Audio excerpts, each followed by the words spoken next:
Hello, welcome to another video. That was a bit bloody good, wasn't it? Issue 3 of Venom was incredible. Like, it was very, very well paced, non-stop action, um, a bit of character development, and not only that, it's actually, like, given a time and space in the continuity that's currently going on, set by the Avengers story that is currently happening.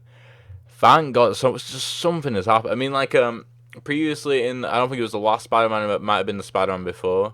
I think it might have been the last. No, I think it was Spider-Man 800. They gave us something to grasp onto just so we knew when this was happening. Because giving that bit of time gives us some sort of perspective and sort of allows us to have extra meaning behind the comic. Well, I do anyway. I really, really value just a bit of a timeline. Um, and this it gave us it just by saying that the Avengers aren't dealing with this big dock off dragon because Celestials are falling from the sky. It just helped out a bit. Anyway, so the art was incredible. The writing was very, very good. It's incredibly dark, but the humor with Miles Morales as well as Eddie Brock was really, really well done. Considering how Miles Morales felt and the anger and sort of like the tragicness. That's not a correct word. The tragedy that befell him not too long before he actually appeared in this comic.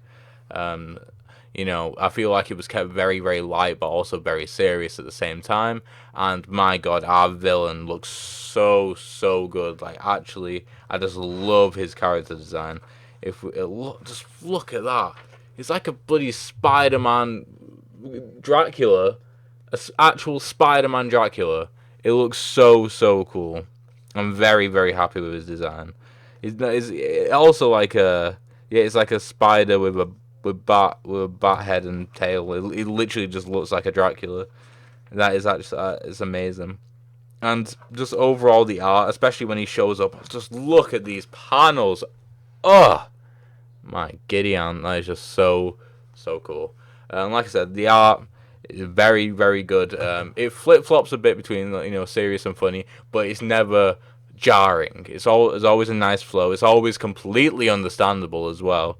Like the humor at the beginning between Miles Morales and Eddie Brock is sort of just to try and get them on the same page, and when they're going in, it's obviously to deal with the stress of like the giant dragon right in front of them, and overall it's just really really cool. Again, this is a fault to Spider-Man 800, not to this comic.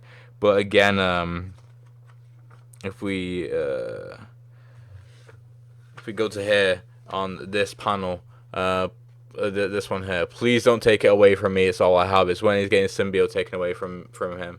Again, it goes back to Spider-Man 800 where he just willingly gave it away so quickly, and it wasn't necessarily even his fight. I mean, sure you can make a case that he trusts Spider-Man, but Eddie Brock is addicted. He's sick without the symbiote, and it always annoys me whenever it's brought up again that he can't. It's annoying because it's jeopardized part of the Venom story, which is now taken over by Donny Cates. It has nothing to do with Dan Slott. So what Dan Slott did with the Venom character is sort of like solid every single time, and it's such a big part of the character. It's solid every single time. That Eddie Brock says that he can't handle basically any second without his symbiote, and that he really feels for it when he just basically used it to help Spider-Man by giving it to him. You know. Anyway, that's just something that I really don't like. But then we go to billions of years ago. We're having this sort of like the same theming going on right now with the Marvel universe, where we're always going back really really far to explain origins of stuff. I mean, Avengers is a bit different. But yeah, this guy is described as the god of symbiotes, and he seems like to be the origin of the spirally red stuff. And he is a okay, because when Eddie Brock tried to not Eddie Brock, when Venom poisoned Venom tried to destroy this guy. What's his name again? Let me just check. Sorry, Null. So when he tried to destroy Null, he said that it was really far away. That could mean time as well, potentially. Probably not though. Probably just means distance. Because this is billions of years ago. I assume that he's not still there, but he might still be on his throne, which means some intergalactic Venom, which might be cool. Maybe Eddie Brock teams up with space-faring people. I don't know. We'll have to see how that goes because right now space is kind of occupied by falling celestials, so we'll have to see how that goes.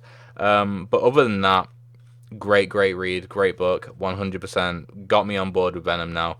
I'm definitely going to be continuing reading this because, like I said, issue 2 for me was not. People loved it. Primarily, I think there were a tiny. I don't want to say that the thoughts on it was like is not valid, but I feel like a lot of them may have been blinded by the reveal of the massive dragon at the end, which was cool, but it didn't save the comic for me. But this was great all the way through. Honestly, I'm just so excited to see more Null. He looks so badass. Hopefully we get some more Miles Morales action as well. I mean, it looks kind of worse for wear right now, so we'll have to see. But yeah, one more thing actually. The Black Panther review is already up, but I discussed this in the Black Panther video. This guy kind of looks the same as what Eric Killmonger looks like right now, with his sort of his symbiote. I feel like that's his symbiote, right? Or not his symbiote. Maybe he's got multiple symbiotes, but it doesn't look like his costume. Yeah, because he's like, yeah, okay, yeah. So like the liquid coming off him, it looks like it's part of him. And what I said in the Black Panther review is that Eric Killmonger looks like he's got a symbiote, but it looks a bit different. But he looks very similar to this. So maybe he's got multiple symbiotes. I don't know, but that's given me an idea for what could happen potentially in the Black Panther run as well, which is kind of lacking any substance for me at the moment. So that's the only thing I'm sort of like looking forward to in the Black Panther one, is seeing whether it's a symbiote or not, because nothing else is catching my fancy with that. But yeah, so that's gonna be it for now, guys. So make sure to check out my Twitter in the link in the description. I talk about comic review, like I do like little comic reviews on there. I also talk about movies, manga, anime, stuff like that. Basically anything that's on this channel I do tweet about quite often because it makes sense to. But yeah, so thank you guys for watching. Hopefully you enjoyed this video. Make sure to like, subscribe, and all that good stuff. And hopefully I shall see you in the next one. Goodbye.